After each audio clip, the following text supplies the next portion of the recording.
I gave 18 years of my life to that company. I wasn't just another employee.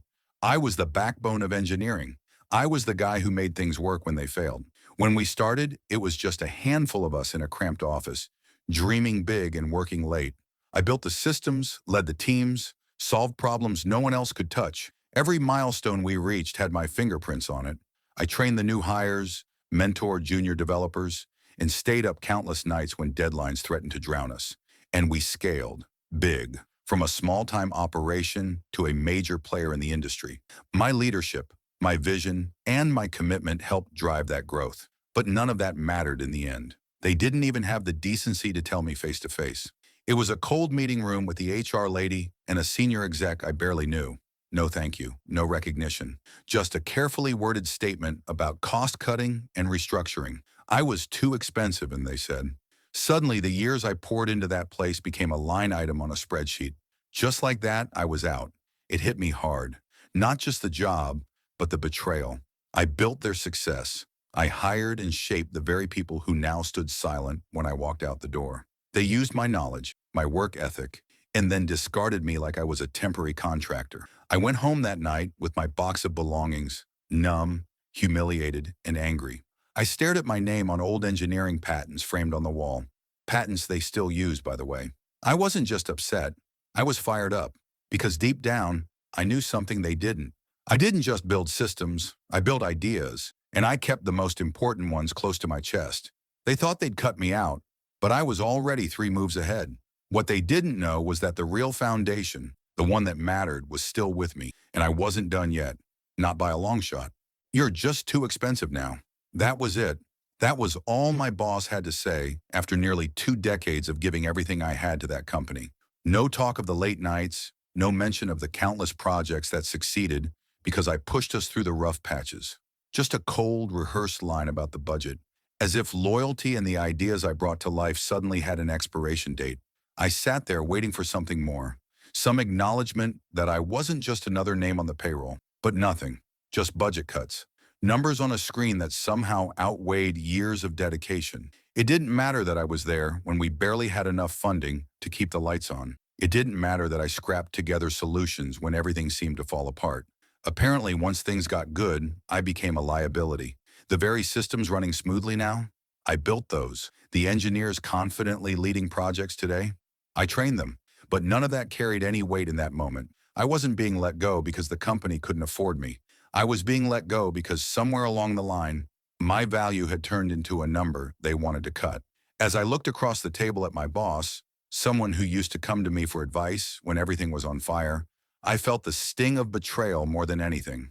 It wasn't personal to them, but to me it was everything. Years of work, innovation, and problem solving brushed aside with a single excuse that felt like a slap in the face. I left that meeting carrying the weight of every decision I had made for the company's future, realizing they never saw me as anything more than a tool to be used until they no longer needed me. But what they didn't realize was this: I wasn't the one losing in the long run. They were letting go of the person who built the core of their success, the same person who still had plenty of ideas left, ideas that would no longer be theirs to take advantage of. They cut me loose to save their budget, but they had no idea what they truly lost that day. After they pushed me out, they didn't even hire one person to fill my shoes. They split my role among 3 junior hires, fresh faces with barely 2 years of experience between them. It was almost laughable. These kids didn't know the first thing about the legacy systems I had spent years building and refining. The architecture was complex, custom-built, and held together with deep logic that only someone with real history in the company could understand. But management didn't care. They thought they could save money by bringing in cheaper labor and dividing my responsibilities like slicing a pie. I watched from a distance as they fumbled. The first few weeks were quiet, but then the cracks started to show. I heard from old colleagues, errors piling up, systems crashing, delays in deployment. One of the juniors even tried to optimize a section of code I wrote years ago, not realizing it was connected to 3 other mission-critical processes. It caused a domino effect that shut down part of the system for hours. And yet, instead of owning up to their mistake, management doubled down on pretending things were under control. These new hires weren't bad people.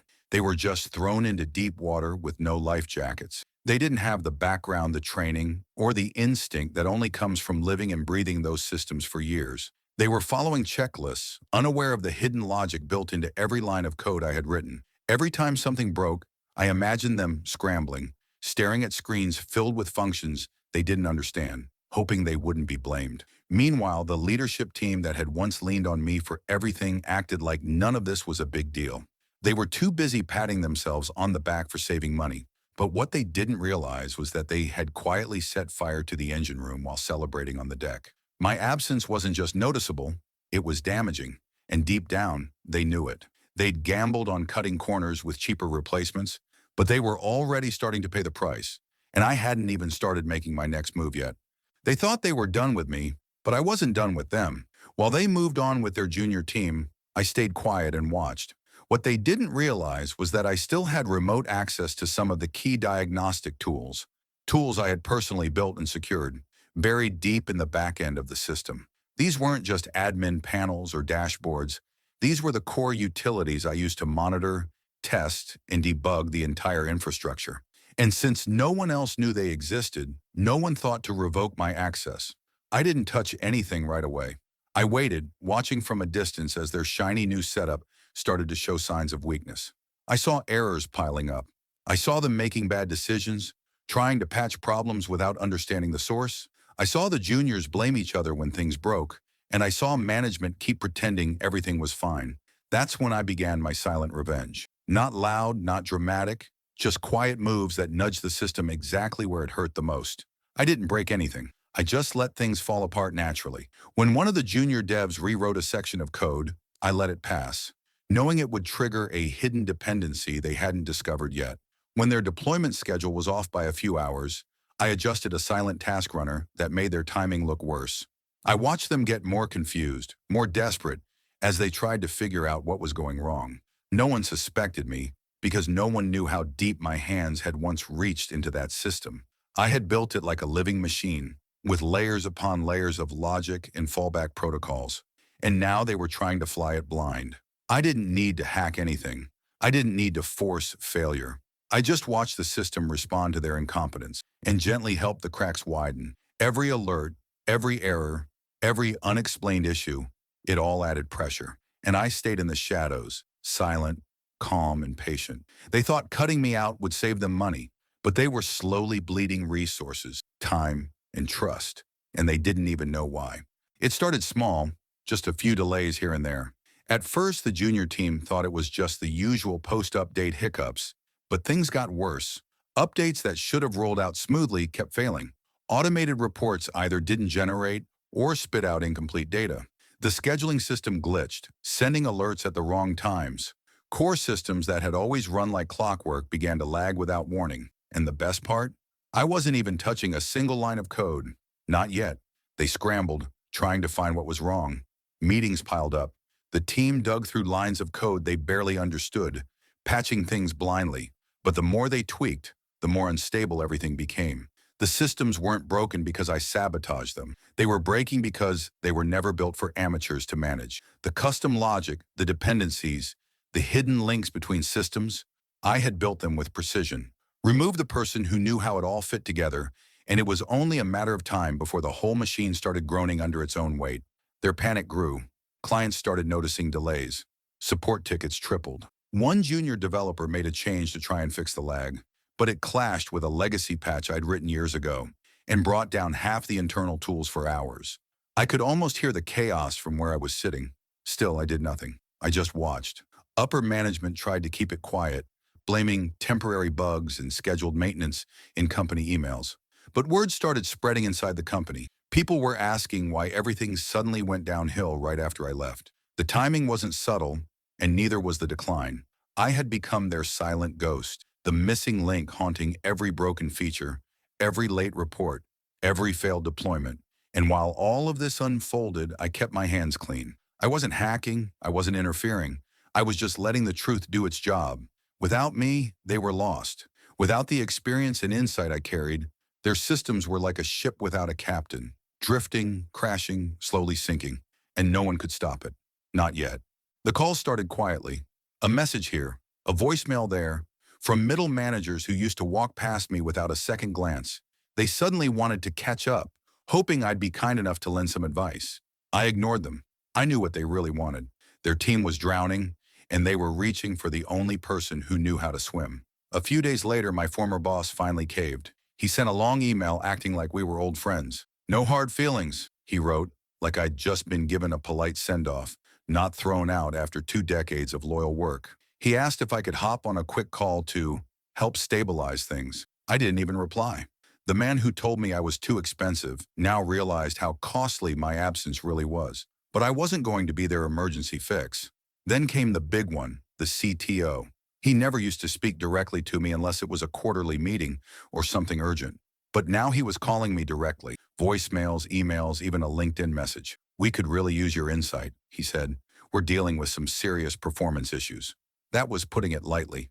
By then, I'd heard from former co-workers still on the inside that entire systems were buckling. Some services had to be temporarily shut down. One major client threatened to leave. And their board, furious.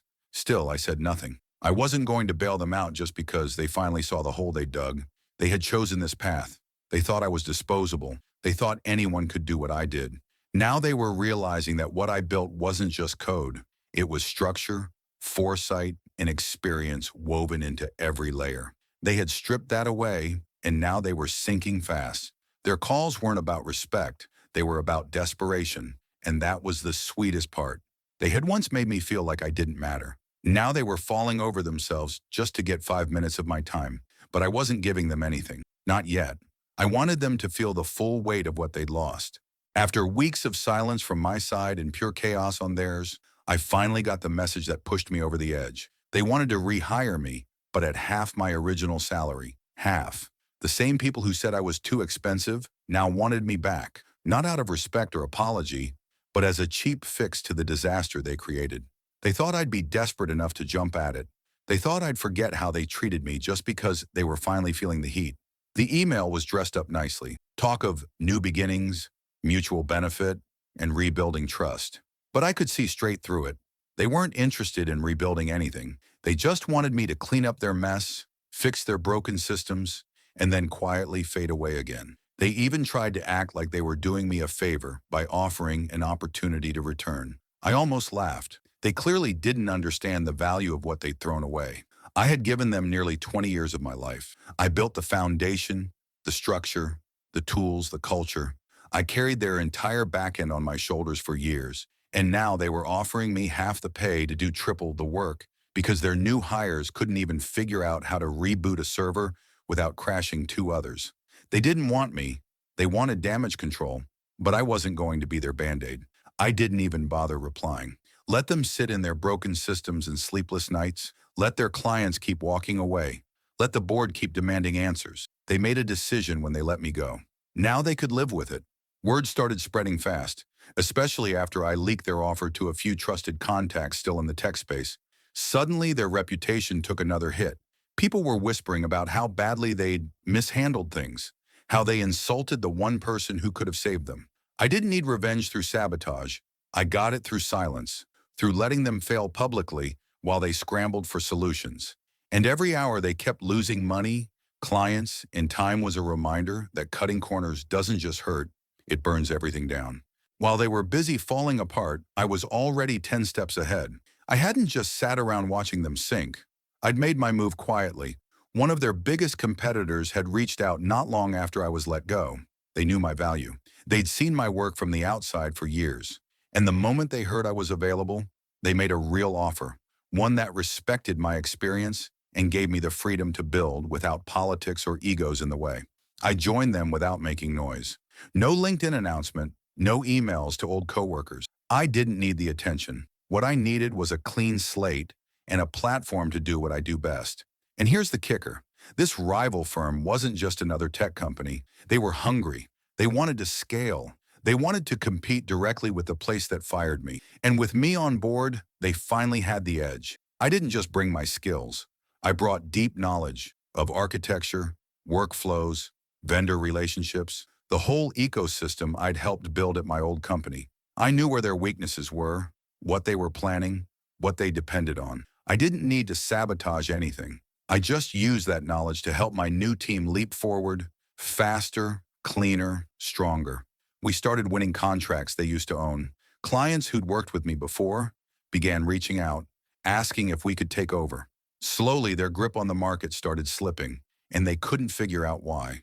They were too busy trying to fix their failing systems to realize the guy they pushed out was now helping their competitor rise. Every win at my new job felt personal, not out of bitterness, but satisfaction. They thought I was replaceable. They thought I'd just disappear. Instead, I became their worst nightmare, someone who knew exactly how they worked and how to outdo them. The more we grew, the more desperate they became. And the best part? I never had to lift a finger against them. I just kept building. This time, for people who actually saw my worth, and every success was a reminder. They didn't just lose an engineer, they lost their foundation. Within just 2 months of joining the new company, our team pulled off something huge. We took their biggest client, the same client that used to make up a massive chunk of their revenue. I didn't even have to pitch hard. That client had already been frustrated with the sloppy service, delayed updates, and constant outages after I left. So when I showed up representing the competitor, they didn't hesitate. They jumped ship almost immediately. And just like that, everything started crumbling for my old company. That one move hit them right where it hurt, their wallet. Revenue dropped fast. Their board started panicking. Investors, who once saw them as a solid bet, began backing out. Confidence vanished overnight. Everyone could see the writing on the wall. The junior team they'd brought in to replace me, gone. One by one, they either quit or got let go. They were never prepared for the kind of pressure that comes when systems fail and clients walk. They weren't trained for crisis. They didn't even know the core architecture well enough to fix what was broken. They were just cheap hires used as a short-term fix. And when the problems got too big, they were tossed aside like I never even existed in their plan. Meanwhile, our new client was thriving. We set up clean systems, fast servers, better security protocols, and gave them the kind of support they hadn't seen in years. Word spread fast. Other clients from my old company started reaching out too. They didn't trust the leadership there anymore, and they knew I had a track record of delivering, even under pressure. What made this even more satisfying was that I didn't need revenge through drama or sabotage. Just doing my job, and doing it well, was enough. Watching them lose everything they took for granted felt like justice. They fired me thinking they were cutting costs, but what they really did was open the door for me to take everything they built and do it better, faster, and stronger, with people who actually appreciated me. Their empire didn't collapse because of me. It collapsed because they thought I didn't matter. Turns out I was the glue holding everything together.